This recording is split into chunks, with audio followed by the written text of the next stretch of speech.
함께 기도드리겠습니다. 하나님, 주님께서 열어주신 세상을 열린 마음으로 시작하게 하심을 감사드립니다. 주님의 권세가 저희 영혼에 임하사 권세 있는 한날을 보내게 하옵소서. 주신 기회를 마음껏 활용하게 하옵소서. 주신 능력을 선한 목적으로 사용하게 하옵소서. 주신 관계를 소중히 여기며 존중하는 한날이 되게 하옵소서. 주신 건강이 주님의 영광을 위해 쓰임받도록 함께 하옵소서. 저희가 가는 길마다 주님의 이름이, 주님의 영광이, 주님의 존영이 마음껏 드러날 수 있도록 역사하여 주옵소서. 병상에 있는 사랑하는 환우들을 붙잡아 주옵소서. 오늘도 주님의 긍휼의 손길을 기다리나이다. 하나님, 환우들을 따뜻한 손길로 어루만져 주셔서 감싸 안아 주시고 힘 주시고 소망 주시고 치유가 나타나게 하옵소서.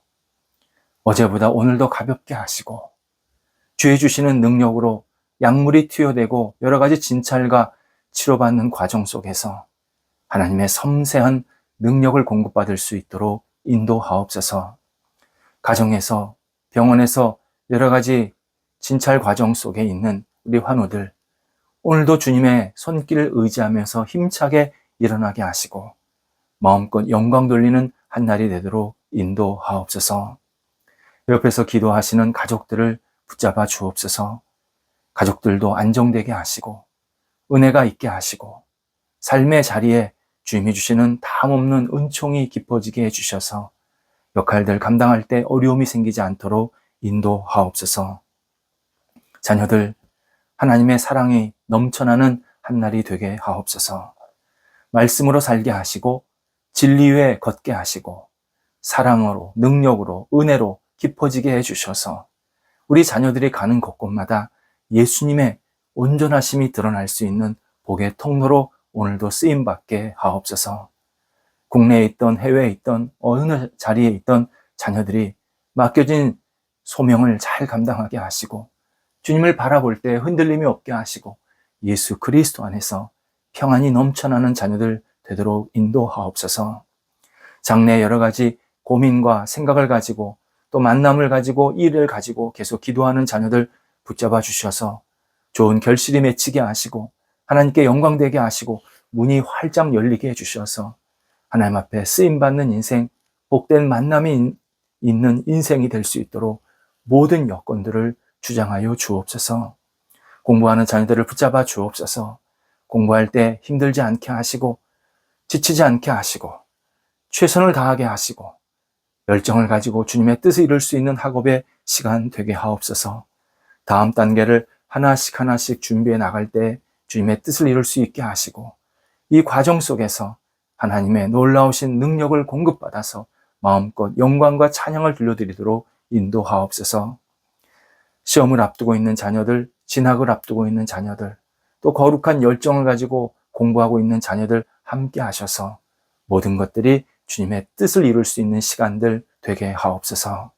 어린 자녀들 무럭무럭 잘 자라가게 하시고 하나님 앞에 쓰임받게 하시고 하나님을 영화롭게 하는데 부족함이 없는 평생의 주님의 기쁨으로 살아가는 자녀들 되도록 인도하옵소서. 일터 하나님께 오늘도 맡깁니다. 준비된 여러 가지 일들, 계획된 여러 가지 일들 하나씩 하나씩 순적하게 진행되게 하옵소서. 한 발자국 나아갈 때마다 성령께서 문을 열어주시고 열린 문을 담대하게 들어가서 맡겨진 역할들을 감당하면서 복된 결실들이 맺히도록 인도하여 주옵소서. 시작할 때에 주저하지 않게 하시고 담대하게 앞을 향해 나아가게 하시며 진행되는 과정 속에서 하나님의 손길을 경험케 하옵소서. 30배, 60배, 100배의 결실로 날마다 채워지게 해주셔서 성도들의 일터가 많은 사람들과 함께 복과 은혜를 나누는 공교의 통로가 되도록 인도하여 주옵소서. 하나님의 영광과 나라를 위해서 쓰임받는 일터 되게 하옵소서. 어려운 일이 있는 일터 주님께서 아십니다. 하나씩 하나씩 헤쳐지게 하소서. 극복하게 하소서. 이 모든 과정을 통해서 하나님의 능력을 공급받게 하시고 좋은 만남의 도움의 손길을 경험하게 도와주셔서 하나님, 어려움이 오히려 선으로 바뀌게 도와주시고 하나님을 영화롭게 하는 열매들이 가득 채워질 수 있도록 인도하여 주옵소서. 출타하는 성도들을 붙잡아 주셔서 오늘도 주님과 동행하게 하시고 잘 다녀오시도록 성령께서 눈동자같이 보살펴 주옵소서. 저희 교회 하나님께 내어 맡깁니다. 주님이 기뻐하시고 영광 받으실 만한 교회 되게 하옵소서. 하나님의 이름이 높아지게 하시고 예수님의 이름으로 모일 때마다 은혜가 넘쳐나게 하시며 말씀 잔치가 있게 하시고 사랑의 잔치가 있게 하여 주옵소서. 함께 얼굴을 맞대면서 대화 나누고 예배하고 하나님과 교제할 때에 저희 안에 끊임없는 열정과 꿈이 있게 하여 주셔서 저희 교회가 하나님 나라에 크게 쓰임받게 하시고 깊어지게 하시고 외연이 확장되게 하시고 안정되게 해주셔서 이 어려운 세상 속에서 빛과 소금의 역할을 감당토록 인도하여 주옵소서. 처음 예수를 믿는 분들이 찾아와서 하나님을 다시 발견하게 도와주시고 하나님을 의지하며 어떻게 영적으로 살아야 될지 깨닫게 해주셔서 진리 안에 거하는 복이 있게 하여 주옵소서. 계속해서 신앙생활 하시는 분들에게도 성령께서 임재해 주셔서 깊은 도전과 깨달음이 있게 하시고 말씀 속에 거하면서 세상 속에서 사람들을 선하게 섬기고 세워나가는 복 있는 인생이 이어지도록 인도하여 주옵소서. 오늘도 우리 성도들 두려움을 물리치게 하여 주옵소서. 삶에 어떤 두려움이 찾아왔을 때 예수님의 능력을 공급받아서 이겨내게 도와주시고 오늘도 감사함과 기쁨으로 마음껏 쓰임받는 한 날 되게 하옵소서. 예수님의 이름으로 기도드립니다. 아멘. 오늘 우리에게 주시는 하나님의 말씀은 신약성경 고린도전서 8장 9절 말씀입니다. 고린도전서 8장 9절입니다. 살아계신 하나님의 말씀을 봉독합니다. 그런즉 너희의 자유가 믿음이 약한 자들에게 걸려 넘어지게 하는 것이 되지 않도록 조심하라. 아멘. 데살로니가 전서 5장 14절에서 세 번째로 어려움을 겪는 사람은 힘이 없는 자들입니다. 신약 성경에서 힘이 없다 같은 뜻의 단어가 2번 더 등장합니다.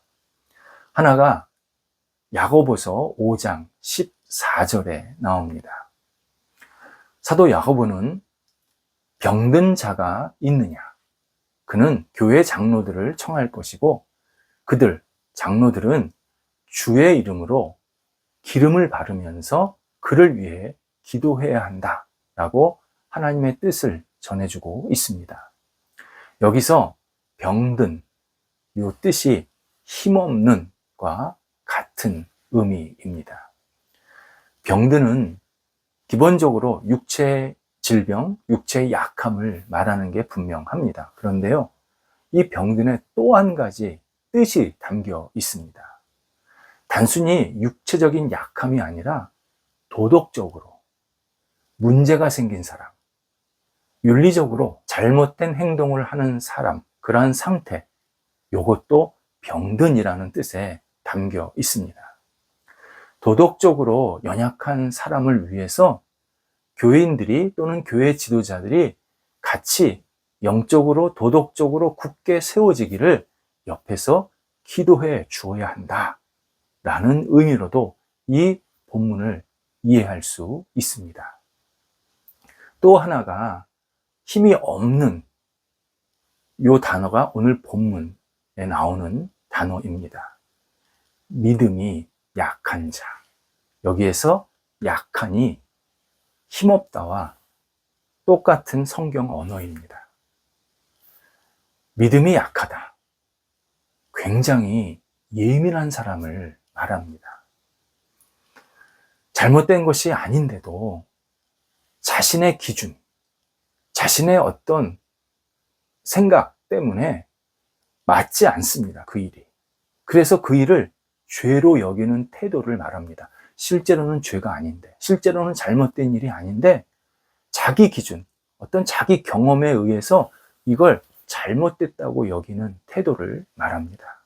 흔히 엄격한 율법적인 신앙을 가진 사람을 언급할 때 믿음이 약하다라고 씁니다. 바울은 당시 문화 한 부분을 설명해 주고 있습니다. 당시 우상 숭배가 굉장히 비일비재하게 일어났습니다. 그런데 이 우상 숭배할 때 그 제사를 지내게 되는데, 이 제사를 드리고 난 음식, 이게 아주 좋은 음식이었습니다. 우리는 당연히 그렇게 이해할 수밖에 없습니다. 제사를 드리는데 뭐 아무거나 드리진 않겠지 않습니까? 우상에게 드리는 제물일지라도 아주 좋은 음식을 가지고 제사를 행한 겁니다. 그리고 이 제사 음식을 시장에서 내다 판 겁니다. 그러면 사람들이 좋은 음식을 먹으려고 이 제사 음식을 구매해서 먹는 그러한 문화가 있었습니다. 이때 일부 굉장히 예민한 사람들, 본문에 의하면 믿음이 연약한 사람들은 무조건 그런 음식을 거부하게 됩니다. 다른 신에게 제사한 음식은 부정하고 불의하다 생각한 겁니다. 하지만 다른 신앙인들은 음식은 음식일 뿐이다. 오히려 하나님께서 주신 음식은 다 깨끗하다. 이러한 생각을 가지면서 제사 음식 먹기를 추조하지 않았습니다. 바울은 제사 음식을 마음대로 먹는 그 신앙인들에게 믿음이 약한 사람들을 위해서, 예민한 사람들을 위해서 덕을 한 번 더 고민해라, 생각하라, 권면합니다. 당연히 모든 음식 먹을 수 있습니다. 하나님께서 주신 소중한 음식들입니다. 하지만 나 자신의 자유가 남에게, 특히 믿음이 연약한 자에게 걸림돌이 된다면 먹지 않는 것이 신앙적으로 옳다. 이렇게 정리해 주었습니다. 결국 힘없는 자들이란 놀랍게도 영적으로 극과 극이 상존하는 상태입니다. 한쪽은 죄에 너무 둔하고 무디고 그리고 반복되는 잘못에 빠진 사람들을 말하고요. 또 한쪽은 너무 예민해서, 너무 윤리적이고 너무 도덕적이고 너무 율법적으로 예민해서 일상을 제대로 감당하지 못하는 사람을 말합니다. 바울은 신앙인들에게 힘없는 사람들을 붙들어주라, 해결책을 알려주고 있습니다. 붙들다, 지원한다, 도움을 준다 라는 뜻입니다. 영적으로 힘이 없는 자들을 이해해라. 그들의 마음을 헤아려라. 그들이 믿음으로 굳게 설 수 있도록 좀 기다리고 도와줘라. 영적으로 힘을 얻을 수 있도록 계속 그의 영혼을 위해서 기도해라. 이렇게 해결책, 붙들어주라 라는 말씀을 우리에게 전해주고 있습니다. 바울이 실제로 에베소 교인들에게 이렇게 행동을 했습니다. 바울이 사랑하는 교인들이 참 많았습니다. 이게 교회 하나하나가 다 자기 생명 내놓고 전도해서 세운 교회들이기 때문에 여러 지역에 세워진 교회, 그 안에서 신앙생활하는 사람들 다 너무 소중하게 생각했습니다. 근데 그 가운데 에베소 교인들을 참 소중하게 생각했습니다.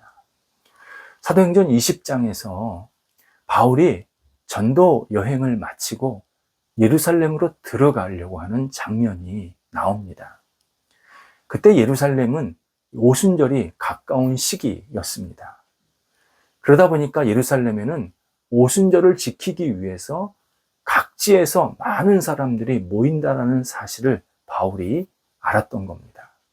이에 예루살렘에 지금 들어가면 전국에서 또는 해외에서 이 오순절을 지키려고 예루살렘에 많이 사람이 모이고 내가 그들에게 복음을 더 열심히 잘 전할 수 있겠다. 그런 생각으로 예루살렘으로 들어가려고 했던 겁니다. 그런데 예루살렘에 들어가면 복음을 전한 일 때문에 큰 환난과 고난이 있게 됨을 성령께서 바울에게 알려주십니다.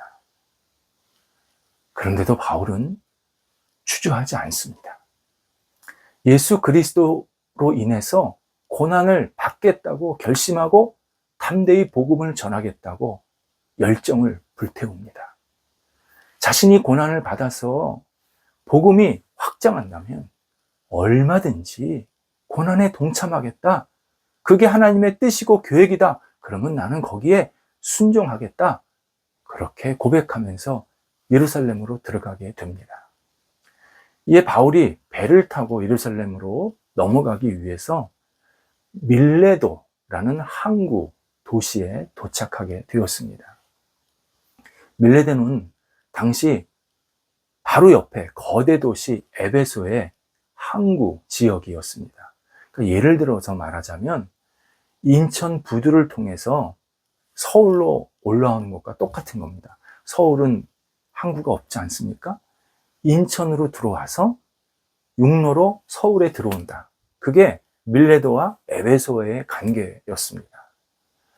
바울은 당시 가장 큰 교회가 세워진 에베소, 그 교인들을 정말 보고 싶었습니다. 찾아가고 싶었습니다. 그런데 오순절에 맞춰서 예루살렘에 가려다 보니까 에베소를 들릴 수가 없었던 겁니다. 시간상으로 촉박합니다. 거기에 에베소까지 가려면 중간중간에 또 다른 도시들이 있었는데 그 도시들의 교회도 있어서 거기도 들리면 시간이 도저히 안 되는 거였습니다. 그런데 마침 밀레도에서 날씨 때문에 배가 뜨지 못하고 며칠을 머물게 됩니다. 이때 사람을 보내서 에베소 교회의 몇몇 대표들을 밀레도로 올 수 있도록 초청을 합니다. 그래서 밀레도에서 에베소 교회 교인들 대표를 만나게 됩니다. 그리고 그들에게 간곡한 설교를 하게 됩니다. 이것이 사도행전 20장 18절에서 25절에 나오는 설교입니다. 이 설교의 특징은요, 사도행전에는 그리스도인들에게 하는 설교가 딱 한 번 나오는데 이 본문입니다. 보통 설교는 믿지 않는 사람, 유대인들, 또 비유대인들, 이방인들, 이런 사람들을 대상으로 했는데 사도행전에 유일하게 예수를 믿는 사람들을 대상으로 한 설교가 요 사도행전 20장 18절에서 25절 요 말씀입니다.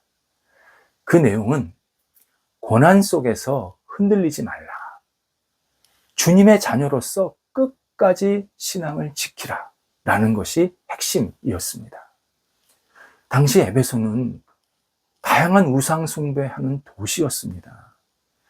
그러다 보니까 에베소 사람들은 예수 그리스도만 믿어야 구원받는다. 이 유일신 신앙을 매우 싫어했고 배척했습니다.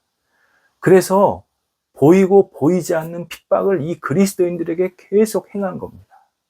이때 바울이 에베소 교인들을 사랑하는 마음으로 복음을 포기하지 말라. 고난이 닥쳐도 굳게 서야 한다. 고난 속에서도 우상 숭배에 동참하지 말아야 한다. 우리가 믿는 분은 예수 그리스도 여호와 하나님 성령님밖에 없다. 이 삼위 하나님만을 우리가 믿고 의지해야 우리는 구원을 받을 수 있고 이걸 잘 견뎌내야 마지막 하나님께서 큰 상급을 허락하신다. 이 사실을 분명하게 전하게 되었습니다. 이 진심을 받아들인 에베소 대표들 바울과 같이 울게 됩니다. 바울도 예루살렘에 들어가서 핍박받는다는 사실을 알게 되었고 자기들도 에베소 지역에서 신앙생활하는 게 너무 힘들었는데 바울이 힘들어도 잘 참아야 된다. 힘이 없는 자들아, 연약한 자들아, 끝까지 우리가 믿음을 지켜서 잘 이겨내야 된다. 이렇게 따뜻하게 권면하고 붙들어주는 그러한 설교를 하게 되었습니다. 그래서 에베소 교인 대표들도 같이 바울과 함께 목 놓아 울게 됩니다. 교회는 누군가의 뒷머리만 보고 집에 가는 모임이 아닙니다. 교회 왔는데 남 뒷머리만 보고 집에 가고, 남 뒷머리만 하면 집에 가고, 그거 종교 생활입니다. 교회는 얼굴과 얼굴을 맞대면서 함께 동감하고, 함께 울고, 함께 웃고, 함께 손을 잡고, 함께 기뻐할 줄 아는, 그리고 사랑의 권면을 하면서 영혼의 믿음으로 가득 채워지게 하는 그러한 영적인 교제가 있는 모임입니다. 그런 교제가 있을 때 우리의 힘이 없는 영혼이, 부족한 영혼이 성령에 의해서 붙들림을 받게 되고 다시 용기를 얻게 되고 다시 일어서는 역사를 경험하게 됩니다. 그러면서 교회 안에서 감사의 고백이 일어나게 되는 겁니다.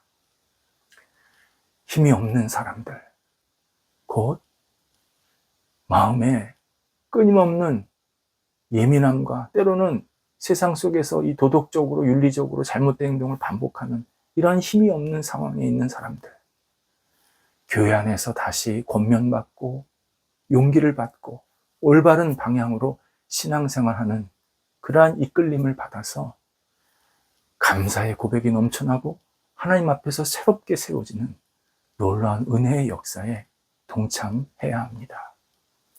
기도하겠습니다. 하나님, 저희가 힘없는 사람들을 옆에서 기도하며 독려하며 붙잡아주는 사람들이 되도록 인도하여 주옵소서. 저희 안에 힘없는 사람들이 사라지게 하시고 힘있게 영적으로 굳건히 세워지고 믿음으로 굳건히 세워져서 하나님 앞에 쓰임받는 복 있는 인생이 저희 모임에, 저희 주변에 가득 채워질 수 있도록 인도하여 주옵소서. 그리하여 감사로 날마다 교제하게 하시고 서로 힘 있는 모습을 보면서 새롭게 되는 모습을 보면서 하나님께 영광 돌리는 저희가 되도록 인도하옵소서. 예수님의 이름으로 기도드립니다. 아멘.